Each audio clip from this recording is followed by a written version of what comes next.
సాధారణంగా cyber crime మోసాలంటే పట్టణాలనే చూస్తూ ఉంటాం. కానీ జన్నారం లాంటి అటవీ ప్రాంతంలో అన్ని రకాల పరికరాలను ఏర్పాటు చేసుకుని ఏపీ నుంచి 200కు పైగా వొడాఫోన్ సిమ్ కార్డులతో మోసాలకు పాల్పడ్డారు నిందితులు. టవర్ నుంచి ఏకకాలంలో 100 ఫోన్లు వెళ్లడంతో అలర్ట్ అయిన టెలికమ్యూనికేషన్ అధికారులు సైబర్ క్రైమ్ పోలీసులకు సమాచారం అందించారు. దీంతో రంగంలోకి దిగిన ముఠా గుట్టురట్టు చేసిన పోలీసులు ఈ తతంగమంతా కాంబోడియా దేశంలో పరిచయమైన వ్యక్తి ద్వారా జరిగినట్లుగా నిర్ధారించారు. 4 నిందితులను అరెస్ట్ చేసి స్కామ్ లో ఎంతమంది నేరగాళ్లు దోచుకున్నారనే దానిపై మంచిర్యాల డీసీపీ భాస్కర్ తో మరింత సమాచారాన్ని మా ఆదిలాబాద్ ప్రతినిధి శ్రీనివాస్ అందిస్తారు. మంచిర్యాల జిల్లాలో సైబర్ క్రైమ్కు పాల్పడినటువంటి నిందితుల్ని ఇటు రామగుండం పోలీసులు అయితే అరెస్ట్ చేశారు. ప్రస్తుతానికి నిందితులు వాడినట్టు ఇటు సిమ్ కార్డ్స్తో పాటు పూర్తి స్థాయిలో పరికరాలను అయితే ఇటు సీజ్ చేసిన సందర్భాలు అయితే ఉన్నాయి. ప్రస్తుతానికి మనకు అందుబాటులో మంచిర్యాల డీసీపీ భాస్కర్ గారు ఉన్నారు. ఆయన అడిగి తెలుసు. సార్ చెప్పండి, అసలు ఈ సైబర్ క్రైమ్ ఎక్కడ జరిగింది, దీనికి సంబంధించి ఎంతమంది నిందితులను అరెస్ట్ చేశారు, ఫర్దర్ ఎంక్వైరీ ఎలా ఉండబోతుంది?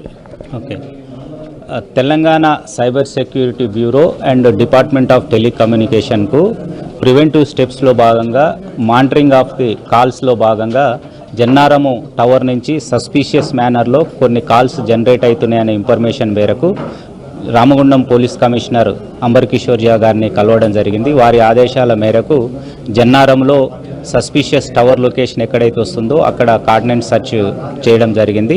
అందులో ఒక ఇంట్లో ఈ యొక్క ఇంటర్నెట్ కనెక్షన్ తోటి ఒక దాదాపు 230 వరకు సిమ్ములతోటి ఒక సైబర్ ఫ్రాడ్ చేసే సెటప్ని బర్స్ట్ చేయడం జరిగింది. దీనిలో భాగంగా 4 నిందితులని అరెస్ట్ చేసినాము. ఇంకా దీంట్లో ఉన్న లింక్స్ ప్రకారము కాల్స్ ఎక్కడెక్కడికి వెళ్ళినాయి అన్ని పట్టేసి అండ్ బ్యాంక్ అకౌంట్స్ని చూసి ఎంత ఫ్రాడ్ జరిగింది, ఎంతమందిని చీట్ చేశారు, ఇంకెన్ని కేసులు నమోదైనాయి, నేషనల్ సైబర్ కంట్రోల్ పోర్టల్ ద్వారా ఇంకా డిటెక్ట్ చేసి మిగతా నిందితులని, ఇందులో పార్టిసిపేట్ చేసిన వాళ్ళని అండ్ సిమ్ ప్రొవైడ్ చేసిన వాళ్ళని కూడా అరెస్ట్ చేయాల్సి ఉంది. ఈ జాయింట్ ఆపరేషన్లో cyber security bureau Telangana and Ramagundam police and department of telecommunication పాల్గొనడం జరిగింది. 4 నిందితుల్లో పూర్తిగా ఒకరికొకరు తెలిసిన వాళ్ళ, లేదనుకుంటే వీళ్ళ లొకేషన్స్ ఎక్కడ ఉన్నాయి, ఎట్లా? 4 నిందితులలో ఒక 3 మాత్రము ఒకరికొకరు తెలిసిన వాళ్ళు. మెయిన్ వ్యక్తి జాక్ అనే వ్యక్తి, అతను జస్ట్ ఉద్యోగం రీత్యా బాపయ్య అనే వ్యక్తికి చండీగఢ్లో ఒక విదేశీ కన్సల్టెన్సీ దగ్గర పరిచయము. దాని తర్వాత వేరు దూరంగా పోయి మళ్ళీ వాట్సాప్లో పరిచయం అయినారు. మిగతా బాపయ్య, మధుకర్, రాజేష్ అనే వాళ్ళు బంధువులు. వాళ్ళు ఈ సెటప్ చేయడం కోసం రూము అవన్నీ ఏర్పాటు చేయడం జరిగింది.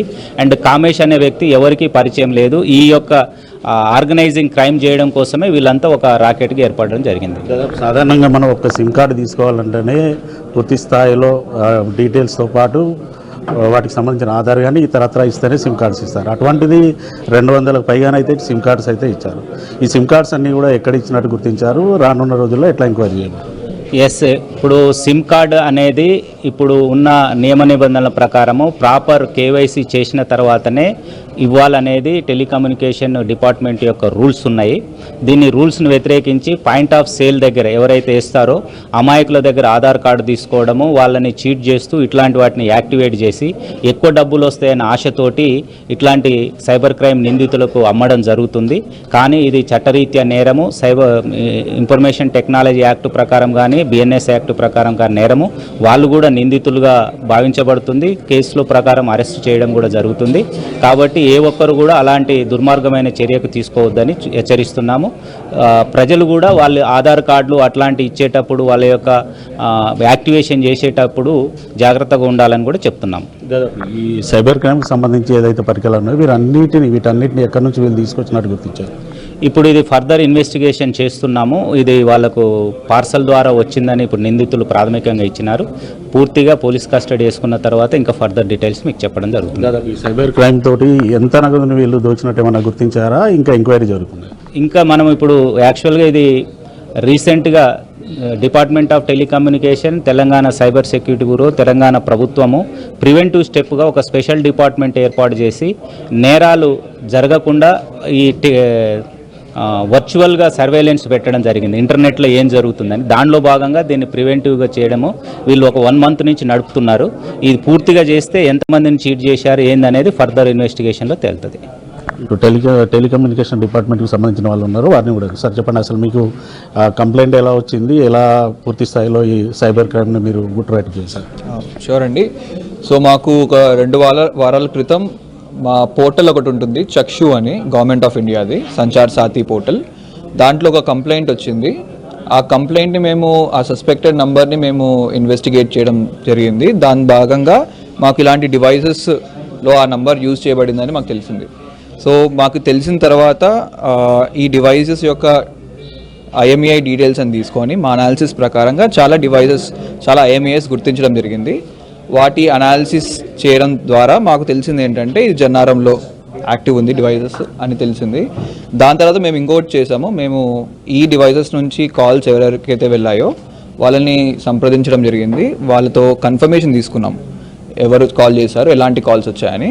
సో వాళ్ళు అందరూ ఒక 10-15 మంది కాల్ చేయగా వాళ్ళు చెప్పింది ఏంటంటే మాకు ఇట్లా మీ మొబైల్ నంబర్ ఒక ఫ్రాడ్లో రిఫ్లెక్ట్ అయింది, మేము దాన్ని డిస్కనెక్ట్ చేస్తాము, మీరు మాకు డబ్బులు చెల్లించాలి అని ఒక డిజిటల్ అరెస్ట్ స్కామ్ లాంటి మోడస్ ఆపరెండి మాకు తెలిసింది ఆ కాలర్స్ రిసిపియంట్స్ ద్వారా. సో ఫర్దర్ ఇంటెలిజెన్స్ గ్యాదర్ చేసి మేము తెలంగాణ సైబర్ సెక్యూరిటీ బ్యూరోకి అందించడం జరిగింది.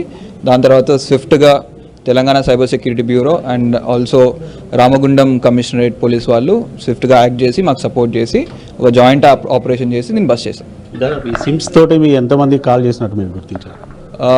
చాలా కాల్స్ వెళ్ళాయండి. మేము మీకు రఫ్ ఫిగర్ ఇస్తాను. ఒక 2 గంటల్లో ఆల్మోస్ట్ ఒక 40,000 to 50,000 సెకండ్స్ ఆఫ్ కాల్స్ వెళ్ళాయి. 40,000 to 50,000 కాల్స్ అంటే, సో 40,000 to 50,000 సెకండ్స్ అంటే almost 12 hours to 13 hours of call duration has happened only in 2 hours.